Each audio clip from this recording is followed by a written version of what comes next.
Still with the smoke. Still with the smoke. Hey, welcome to the store. Thank you. Look around, look around. And Marc Nolan. Still with the smoke. Still with the smoke. Snatching all crowns and I'm aiming at necks. No middleman gotta pay me direct. Phone up got striped, you might think you're a referee. Shit ain't a game. Hey y'all, my name is Nolan Reporter and I'm sitting with Vic Mensa. Amazing. And this is Finishing Touches with Marc Nolan, where we like to know what goes into your process. We know that creatives have tons of different ways they like to go about things, from the way they introduce themselves to the type of work that they make. Creative liberties go all throughout the work. However, there is a method to the madness. And today we kind of want to talk about that. Is that cool? No doubt. Awesome. All right, let's start with your routine. Talk me through like what your life has been like lately. You just dropped a crazy project, independent. So I know your routine cannot be normal day to day. Tell me what you've been up to lately. My routine. My routine right now, man, I wake up at 4 a.m. I go to the gym at 5 a.m. I get back to the studio by 6:30 a.m. and I watch the market, and I'm learning the stock market. So I'm like on the NASDAQ index, Right. 6:30 to 7. 7 to 7:30, meditate. I do this meditation called Shambhavi Mahamudra. It's this Indian Sadhguru meditation. That's around the time when my baby wakes up. So then I'll go take him from his mom so she can have a little bit of peace, because he wakes up hitting and kicking. And I'll take him, jam out to Elmo, Sesame Street. Right. Man. The jams, the morning, get it up. Wheels on a bus. You know what I'm saying? 1,000%. Make hits. breakfast and, the hits, do dishes. Been working on that, doing the dishes a lot. That's And, good. Trying to stay out of the line of fire. Right. Make him breakfast, man, and then probably by 8, I'll be either taking calls or working on music, like putting different projects together. And then from there, it's like every day is something different, But I try to schedule my days, like every Sunday, I try to schedule out my week pretty comprehensively. Do you feel like this routine is new for you? Have you adjusted to it? Or are you locked in? This routine is new, and I'm still adjusting to it. Yeah. I've been in studio a lot recently, so being in the studio late has made it be a little bit up and down. But kicking the workout to 5 a.m. has been that's been a pretty intense transition. Because I've been doing 6 a.m. in the gym for a long time. I got really used to that. But 5 a.m. is crazy. Like, you got to go to sleep. You know what I'm saying? 1,000%. You're up before the sun. Your body's not even up. Yeah, you got to go to sleep. You got to go to sleep earlier. You know what I'm saying? So that's been something that has had to change. It's like I have to prioritize sleep. Like, I'm definitely on very little sleep right now. I got to prioritize sleep to get up that early and be active. But I love getting up early before the sun's up, because I feel like I have so many more possibilities with my day.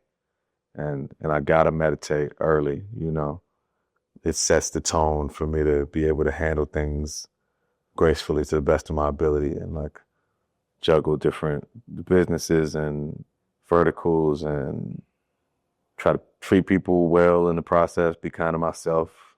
Without the meditation, it kind of all falls apart. I just find myself mad at anything, Your fuse is shorter. For sure. Right. How did you pick up this meditative practice? I've heard of different styles of meditation, like transcendental meditation. There are different ones that go in trending from time to time, right? How did you pick up the style? How did you find out this one was the right one for you? I used to do TM. I did TM for a long time. Yeah. Transcendental meditation. I love TM.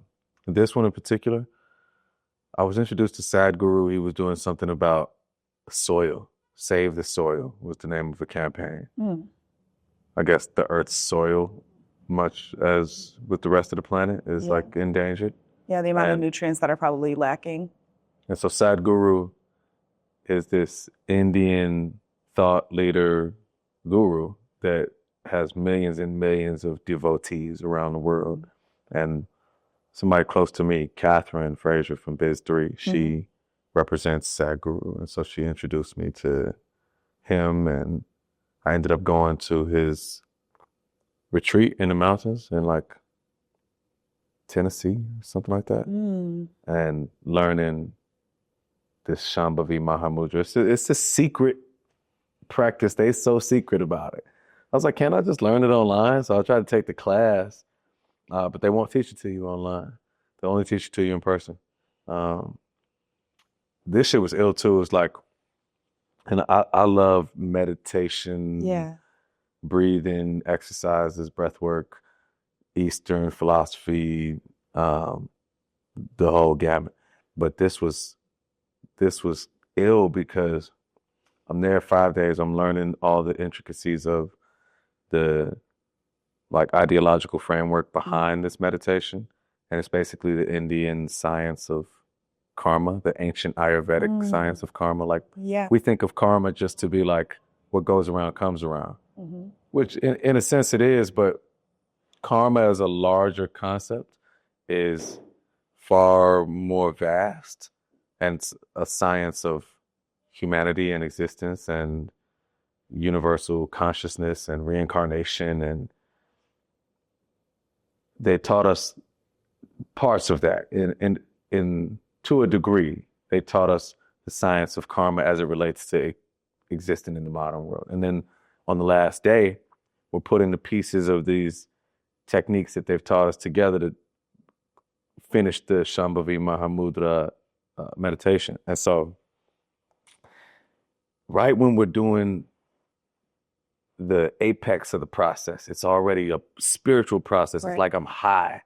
Like this breathing had me like, I felt like I was on drugs, actually. No, breath work is crazy. When you lock into the right breath work, it's insane. Your energy, your body, your heart rate will speed up or slow down as much as you need it to. It's insane. Yeah, it was crazy. And right when we were finishing it, I already feel like I'm high. Then Sadhguru comes to the room. He hasn't been there the whole time. He's like the Pope to Indians. Stop. So he comes in the room, you know what I'm saying? The girl next to me, she instantly passed out. Crying. She instantly passed out. I see another chick. She just started crying. No, that's what I said. Bawling. She instantly started crying. Tears. You know what I'm saying? And we finished the thing. Everybody starts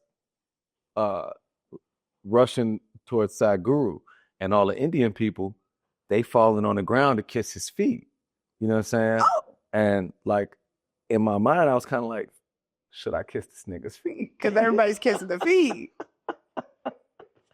So I'm looking, I'm like, you feel like fine? Because I mean, at that point, if everybody's doing it, it's not weird. It was weird, but like, but I just thought maybe I don't know. And like some other American person tried to kiss his feet, and he was like, shocked, like, this is just something the Indian people do, you know what I'm saying? But it just lets you know this nigga Sadhguru, he got this shit on smash. He got real niggas thinking about kissing his feet, man. And so did he teach you the breath work though? Did he come through, or did he just appear for the feet kiss and that's it? No, we had already You had already learned. gone You know what I'm saying? Okay. We had already learned it. But long story short, I did not kiss Sadhguru's feet. That's good. Yeah. I have yet to kiss a man's feet. I've never done that. So it seems like it's on the list. No, it's not. Okay. I was just, okay. But I love this meditative practice because it's a combination of some of the things that you do in TM, right? Like mantra based, with intense ass breath work, and it resets me at any time when I do it. Like if I'm finding myself overwhelmed or I'm anxious, I'm upset, I'm not able to hold a conversation or quiet negative thoughts, then I do this and it helps me to reset every time without fail. So that's why I've stuck with this one, because it checks all those boxes. Do you feel like you even had the right tools before you learned how to do this? I mean, I wouldn't say that the this specific meditation is like a massive departure from those that I've done in the past. And I'm not saying that it's like the best, you know, No. but for me, it's been the one that I've connected to the most. And maybe because when you start the process, so his process is called Inner Engineering. Mhm. And there's a book called Inner Engineering, and there's that course that I took, the Inner Engineering course. Right. And then after you learn it for 40 days, you have to do it twice a day. And so it's like you commit to say for the next 40 days, You or dedicate it to might the have been 40 process. days, it might have been 3 months. It was like, I'm going to do this every day without fail, twice a day. And that was really difficult. And I think just after I had done it that many days in a row, Right. multiple times a day, I was like locked into it. Yeah, that's your tool. That's your go-to resource Right. at that point. Yeah. Yeah. I mean, it's important, I think, you know, a lot of different creatives that we've talked to, they each have different types of tools that they leverage to help keep themselves together and locked in whatever they're trying to pursue. And I think a lot of people think that you could just walk into a studio and it just comes to you, or your energy is already where it needs to be. But like, it does take a bit of focus and dedication. And you kind of need an outside force to do that, right? Or at least to help you develop the discipline to commit to such a creative process. Mm. So I do think for you, it sounds like your style has been a combination of, you know, your own reclaiming your time when you can, especially with a little one. I know that's incredibly hard because your time is not your own. Yeah, for real. But then also taking care of your health and your mind and getting it in the right space. I want to talk a little bit more about your style in the sense of fashion too, because that's why we're here. We're a Marc Nolan. Can we talk about just a little bit about how you connect to your sense of style and how, you know, what comes first for you? Do you think your style influences the type of art that you make? Or do you think that your art gets created and then you transform and then you have a new sense of style because of that?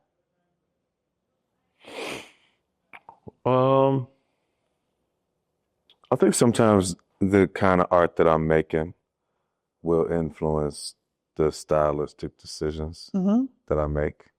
You Yeah. know, like I've been working with a lot of African sounds and a lot of like psychedelic sounds for a musical style I call Afrohemian. And so I started wearing a lot of colorful clothes and like a lot of tie-dye. And that was just a decision that was pretty connected to the music that I felt compelled to make at the moment. You know what I'm saying? And maybe times when I was like super deep in a punk rock bag, and I'm like spiked the fuck out. You know what I mean? I mean, that's the last time I saw you in Chicago. You were on That Way, which is, When was that? I feel like that was like JP era, Jason, and you were doing shoots I was working at the Annex. Oh, at the Annex. Yeah. Word. I mean, I kind of always was on some punk rock shit. I don't know if that's necessary. I don't know what era that is in particular, but it would depend, you know, Yeah. just like depending on what you know, what I'm inspired by vibes. at the time. You know Yeah. what I'm saying? I feel like I'd be a lot more inspired by like definitely music, film, politics. Like I really don't think about clothes that much, you know? It's definitely a way that I express myself, but clothes have just not been that important to me. Yeah, it just kind of comes innately. But I do think I like to wear the same shit every day. That's just the kinda what it is. uniform. Yeah, I just like The to wear more or less uniform. the same shit every day. Do you find that clears your mind when you do that? Just a lot less pressure. You know? Facts. I feel like a character, you know? Yeah. Like I'll have the character that I'm in for the most part, and I'll do that most days. Yeah, yeah, I feel you. I feel like that's a lot of things people don't talk about enough is like wearing the thing that works and just sticking to it. Mm-hmm. The only time you've ever seen that conversation popularized is like tech bros that have the hoodie and the t-shirt, but it's actually so much deeper than that. Like when you find an outfit that represents like exactly how you feel and you want to feel that way again and again and again, and that just becomes your go-to. Mm-hmm. And it brings ease to your entire day when you're like, oh, I got that figured out. Right. I got it working. I want to talk a little bit about, you mentioned your latest era. I have to shout out the project Sandiata. I think it's first of all, it's beautiful that you did it independently. I think that's Thank you. that's a testament in of itself. It's very difficult to do that. Word. I wanna know a little bit more about your choice of independence, right? Hmm. Making that decision to go independent.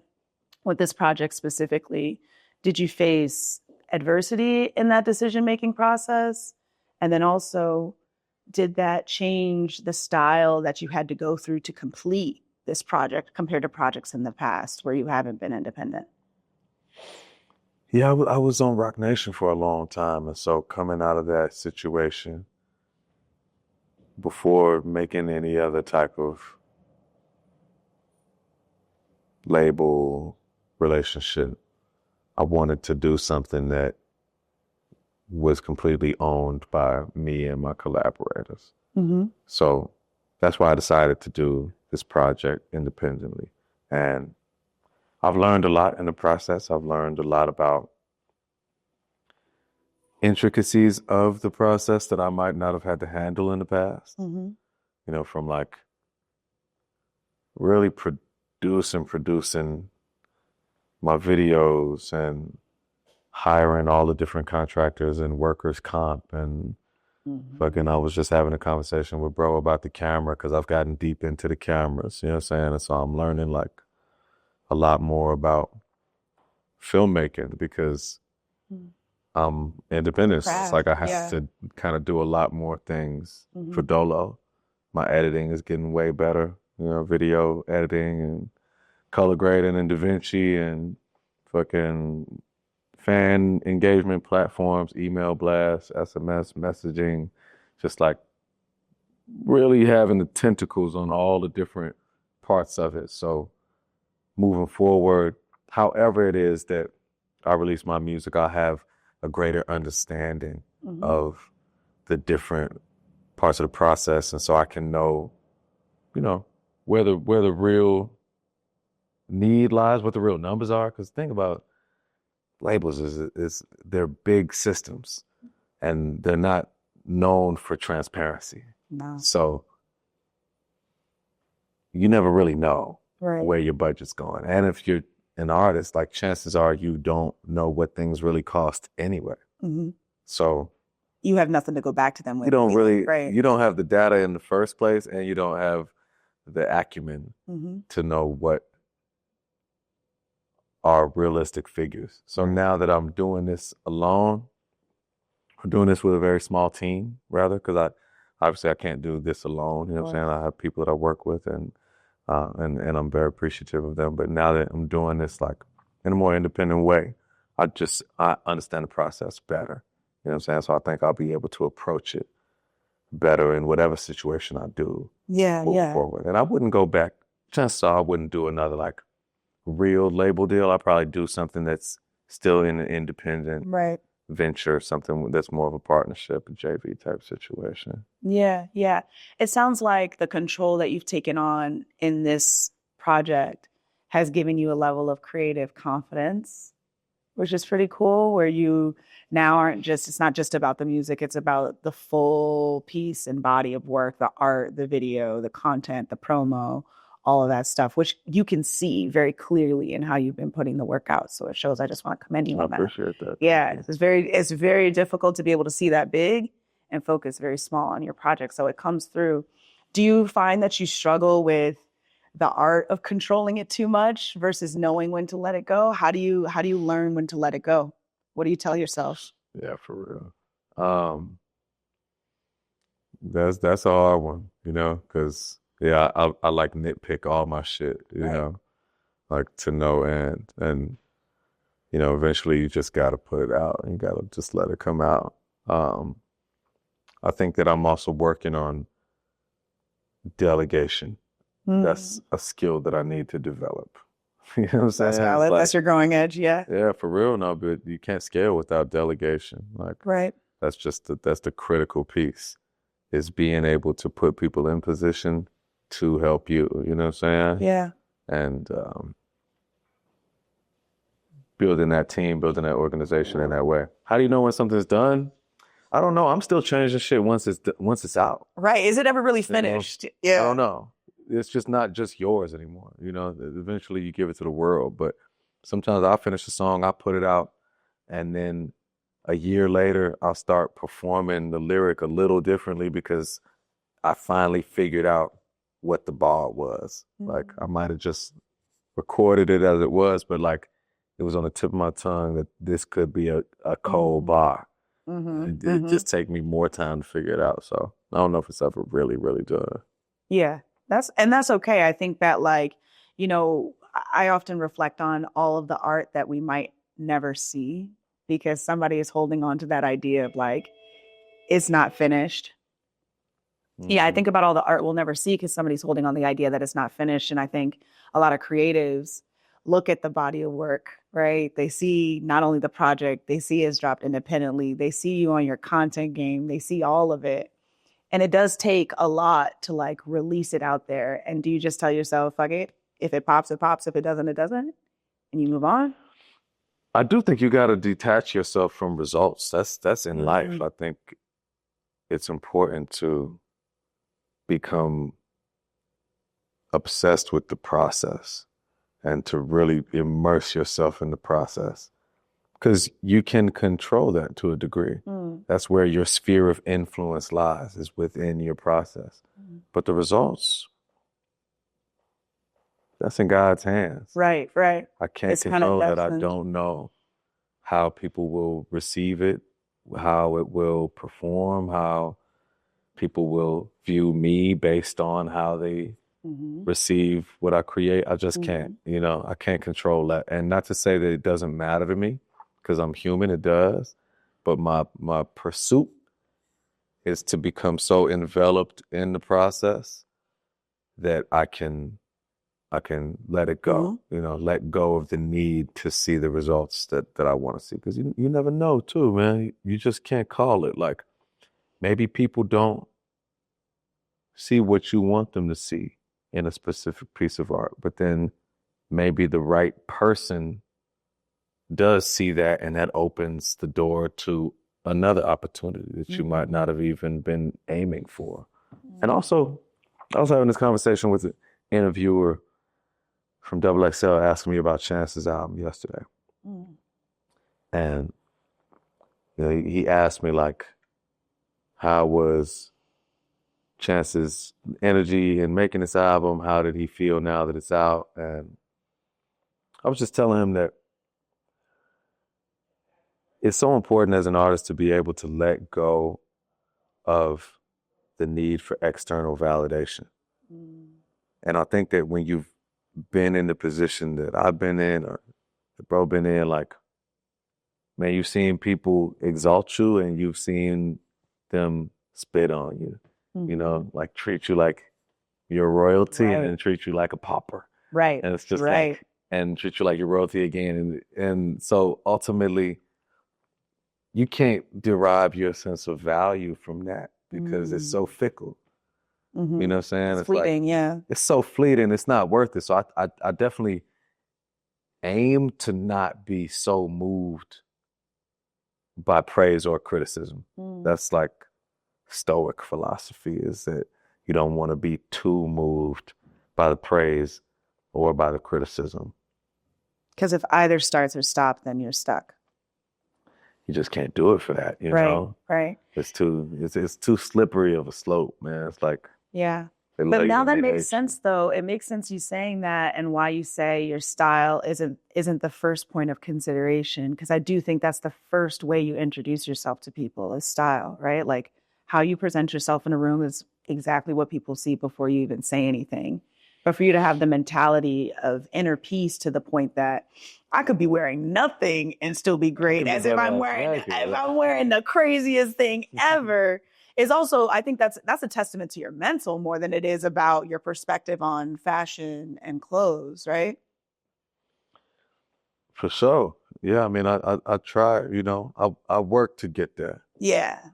I work to get there. Obviously, it still affects me. Like, I want to look good. I want to come into a room and you know, feel like myself.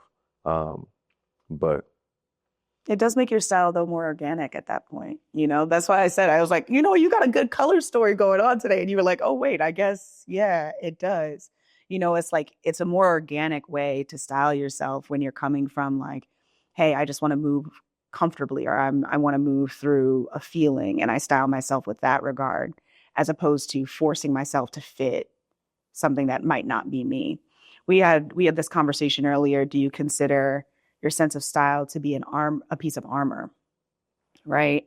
And it's a way of either protecting you from how you're feeling, or projecting something for other people. And sometimes I think people can lean on style in that sense when maybe they don't have the level of emotional vulnerability or EQ necessary to convey what they mean. One of my favorite friends is an introvert and wears the loudest patterns because he doesn't want to introduce himself, right? But somebody will come up to him and be like, those jeans are crazy. And then he has the opportunity to like talk about something because he doesn't want to talk that bad. You see what I'm saying? So I do think style as armor sometimes for people is a way to get that across. I want to talk to you about just kind of like, even if there are certain pieces that you look to in your life or in your wardrobe that are like, yo, I have to be cozy at all times when I'm in the studio. I have to be fitted down when I'm going to a meeting because that makes me feel a type of way. Do you ever think about certain pieces in your wardrobe like that? That doesn't have to be like a brand. It just has to be like a piece. I don't know, man. Like, ever since I had a kid, man, I stopped caring about clothes, bro. Is it because they throw up all the time? No, it's because the kids are expensive, bro. You know, like, honestly, I started to think more about wearability, like how often can I wear something? Function. So function and finding fresh within less expensive clothing. Yeah. Like yeah. more staple things. Like, Yeah. just literally, because I just don't walk in these stores and just like spend 5 racks like I No. did before. I just don't do that. You know what I mean? 1,000% is cost per wear. You know what I mean? I ain't gonna lie, I just don't do it. But like, what was the question again? No, you answered it actually. The question was around like if there's a staple piece or a type of clothing that you lean into. I feel like for me, honestly, it's just silhouettes. Yeah.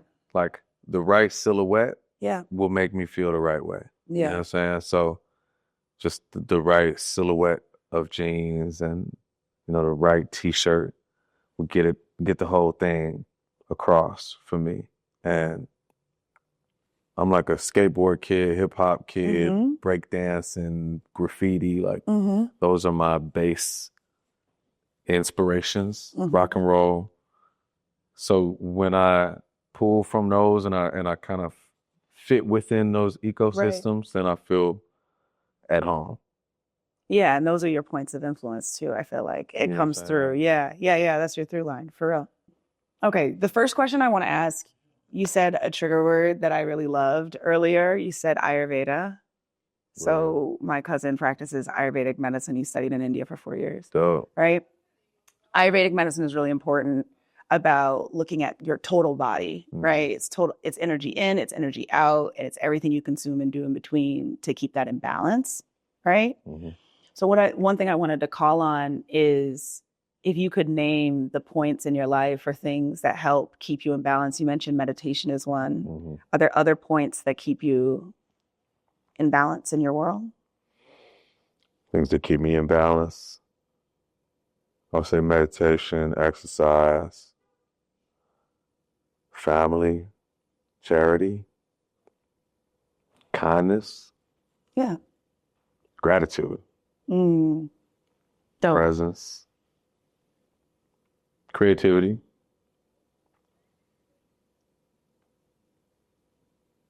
Discipline. Yeah, you can see in your world now the discipline that you've applied. I saw you did the 75 hard, first of all. 75 hard is insane. That shit was fun. It was kind of dope. Fun is crazy. Is that good for you? That's good. That's good. I love that. It was fun though. It was like a challenge. Yeah. And then too, I mean, I tell people when they ask me about the gym a lot, like, and nutrition, that when you start to really see results, it makes it worth it, you know? Mm-hmm. It's like, oh, this is fun. Yeah, because I look like a Spartan. Like, you know what I'm saying? Like, that shit is fun. Yeah. Like, because it just made me realize, like, oh, I thought I was going hard, Mm-hmm. but I really wasn't, though. Yeah. Like, and that's the nutrition be the line in the sand. You know what I'm saying? Like, we've been in the gym at 6 for years. And I'll look back, though, and I'll be like, we was fucking around. Mm-hmm. You know what I'm saying? Like, we were in the gym at 6 every day. But, like, You were at Wendy's at 3 a.m. maybe wasn't at Wendy's, but it was just like, you got to be on some real other shit, like with your food. You got to get your food to another level if you really want to get your fitness shit, like, for real. It's like, it's not sweet. It's not like you just eat whatever and No. like you have to be dumb intentional about it. But it takes it to another level, and you'd be like, oh, okay, this makes it make sense. This is why I'm going so hard, you know? Yeah, you see the physical manifestation right, of a result. And that's one thing that's cool about exercises. That it's just like a microcosm for applying yourself in life. And it's one area where you can really tangibly be like, I'm applying myself and I'm seeing the direct benefit, like cause and effect, investment, you know? It's like you can make an investment into yourself daily, and then you're just seeing returns, and you actually can see the physical, tangible returns. Many things take a lot longer. It's not that it's quick, but it's one area where you can see, oh, discipline really works, like consistency really works. Yeah, and then it's like a trickle effect in other elements of your life. So do you find that, like, okay, fitness, that's an amazing thing that keeps you in balance.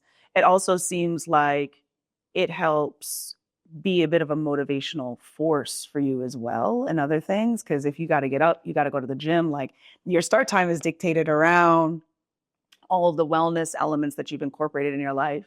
So that's a really beautiful thing too. It's kind of a catalytic force for you. I want to ask you about really, the motivational force that you have in your life, first and foremost, is important. But what are the motivational forces that allow you to finish a project and see things through? Man, I'm reading a book about finishing right now. I think it's called Finish. Because, man, I have a million projects. Right. So one of the things that he suggests is cut your goal in half. Like if you're aiming to write a 60-minute pilot episode for a TV show, or say a 30-minute pilot episode, cut it in half. Write half that and see just where you get to.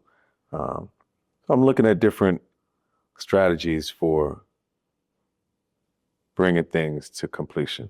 Because that's the hard part. It's easy to have like an aha moment of inspiration and be like, I got the idea for my new company, Right. Middle of the night. But really taking it from a ideation phase to completion, that's where most people quit. Yeah. And that's where the discipline, the like mental game. It's bigger than discipline too, though. I mean, that's something I'm really realizing now. It's like in the process of finishing my album, man, I've been working on it for a while, probably like almost 2 years now. And I need to finish this motherfucker. I'm incredibly disciplined, but it's bigger than discipline. It's not just how early can you wake up, how much can you apply yourself. It's how can you transcend your fear of being judged? How can you transcend your fear of not being good enough? How can you transcend the fear that, maybe I won't fully realize this idea? It's like those, I think, for me at this point, are like the critical hurdles that I'm doing just mental gymnastics to. Right. Keeping your mental health, mental fitness. It's the mental health aspect of it for Right. me, I think, is the most critical when it comes to really finishing things, because Yeah, you can be disciplined, but then you'll always find some way to distract yourself, And you it's a know. toxic cycle because You a might lot of distract people, yourself with some productive shit. right, You know what I'm saying? right, That's me. Oftentimes I distract myself with productive shit. I don't distract myself going to the club or like trying to right, get on some hoe, whatever right, it right, is. right, Like right. that's not how I distract myself anymore.